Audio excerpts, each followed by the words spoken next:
Kain! Banana con yelo! Mmm! Yummy! Mmm! Hello guys! Gagawa ko ngayon ng minatamis na saging. Para naman meron kaming meriendahin mamaya.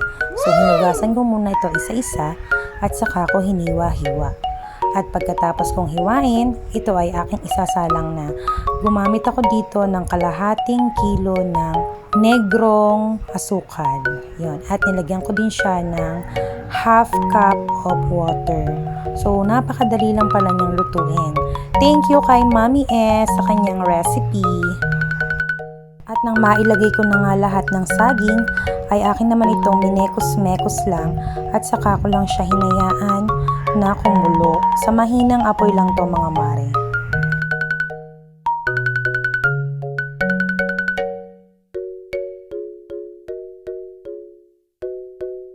Hours later. At ito na nga ang purpose ng pagluluto ko ng minatamis na saging. So gagawa na ako ng banana con yelo. O diba? Para na rin ako naghalo-halo kaya lang banana lang ang sahog. At gatas, syempre. So binibilang ko pa nga kung ilan kami dito sa bahay kasi baka mamaya merong hindi mabigyan. At buti na lang mga mare, meron na kaming pang crush ng yelo, 'di ba? Dati kasi nung araw si mama yung ginagadgad yung yelo. So ngayon buti na lang sila Mami S may ganito na. So mas madali ang buhay, 'di ba? Medyo nakakagulat lang gamitin 'to. First time kong gamitin 'to at talaga naman nagulat ako kanina.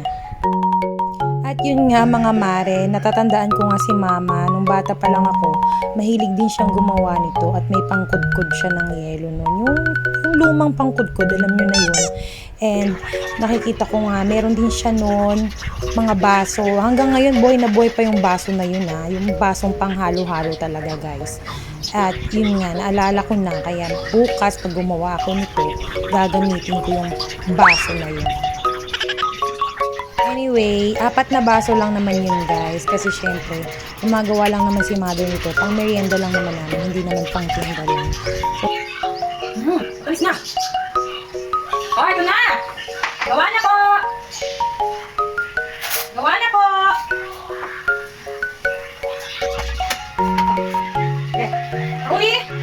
Ruli! 25 pesos! Banana con yelo! ano nga sabi ko dito na ang tamis-tamis, hindi na kailangan lagyan ng asukal. Pero itong mga bata naglagay pa ng asukal. So, thank you for watching guys. Bye-bye!